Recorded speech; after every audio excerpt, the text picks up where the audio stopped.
Hello and welcome back to another video on Respect and to another edition of Raw out of 10. The roster is still in Europe, so yeah, it was another early start. Two big matches advertised for this episode of Raw in Belfast. Maxine Dupree and Becky Lynch squaring off again, but the main event, Finn Balor challenging CM Punk for the world title. So yeah, big show, but we start things off with the usual shots of superstars arriving before Gunther made his entrance. He was all smiles as he made his way to the ring, so the chorus of "You Tapped Out." He only spoke for about a minute before he was interrupted by AJ, who challenged Gunther to a rematch at the Rumble. Gunther he plans to win the Rumble and doesn't feel like pulling double duty. Styles accused him of being scared, which finally took the smile off Gunther's face. The career killer said he would do the rematch as Styles puts his career on the line. Styles didn't give an answer and Gunther walked off to let him think about it. A decent exchange between the two roles set up a next encounter. It's nothing groundbreaking, but they played their parts well and yeah, definitely had some more jeopardy. And could AJ Styles retire in a week and a half? Who knows? We'll have to see. For the sixth time since their feud started, Dupree and Lynch then stepped into the ring again. Before the match, Natalya surprised Maxine and says she wants to be in their corner.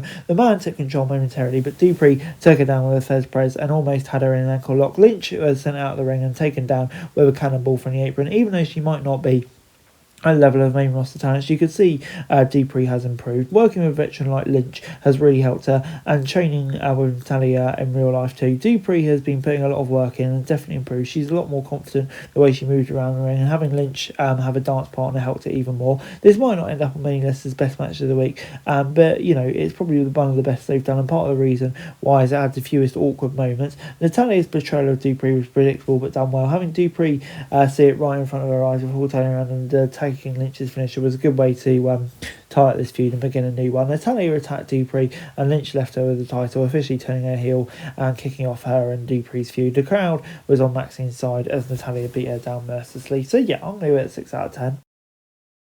We then got the Vision versus Ray, Penta and Dragon Lee. After a couple of minor backstage segments involving Heyman and the Judgment Day, Jey Uso's music hitting the arena and making his way through the crowd. He gave a quick promo about the stands about declaring himself for the Rumble. After a break, we got to that 6-man match. The first couple of minutes of back and forth with both teams making quick tags stay fresh. We saw Theory against Lee, Paul against Penta, Mysterio against Reed. Once the Vision had Ray cornered, they took some time to punish him with triple team tactics as all three men took to the ring with a high flyer. This was a fast-paced match with some fun spots and creative moments involving all the commentators. This is the kind of bout that's not hard to enjoy because it had so many fun exchanges. Mysterio, Penta and Lee were the stars thanks to their high-flying offense, but the Vision looked good too. The crowd was hot from the start and Pierce prevented Theory from using brass knucks and argued with Heyman at ringside. The GM dropped them, so Mysterio ended up using the knucks on Theory, allowing Penta to hit the Mexican Destroyer for the win. Yeah, good match, intriguing finish. Where are we going to go with Pierce?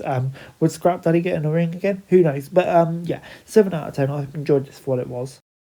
Rhea and Io were then out after the break to hype their title match coming up at Saturday night's main event against Liv and Roxanne. Ripley said they have Judgment Day's number and will retain the titles before both women focus on the Royal Rumble. As expected, Morgan and Perez came out to issue a response. Morgan said Ripley's going to turn on Sky because that is what she always does to her partners.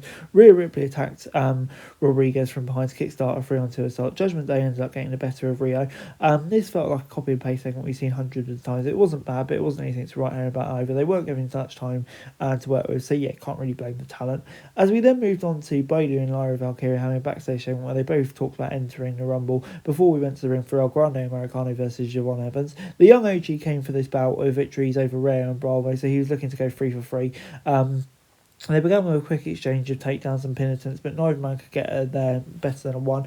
Both men had periods where they control, but Evans seemed to have the upper hand a bit more than El Grande during the first half. When we returned for break, Evans was down outside the ring and Americano was declared the winner. It appears Evans suffered a real injury and was escorted out of the arena by medics and officials just due to the real life injury.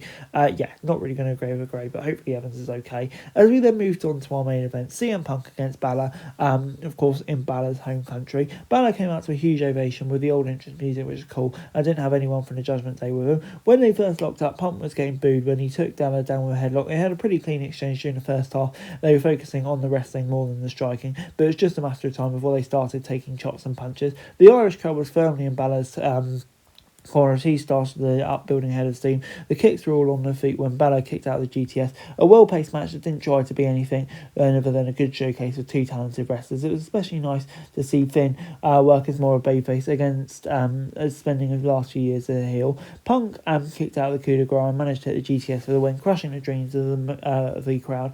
They had on the edge of their seats though, but you could feel the energy drop when Punk won, which was expected. Punk offered Balor a hand and he had a sign of respect.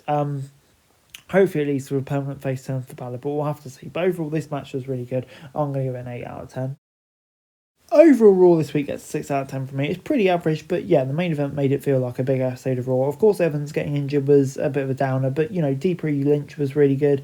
The six-man was fun. Punk v Balor, obviously, and they did a good job hyping Saturday night main event this weekend, keeping the Rumble in focus as well. So yeah, pretty standard episode of Raw, but I thought it was pretty good. 6 out of 10. That's it for this video. Thanks very much for watching. Remember to like, share, subscribe, follow us on our socials, link in the description below for daily wrestling news, meme and content. Subscribe to our other channels on screen right now, that'd be greatly appreciated. Thanks very much for watching. Peace out.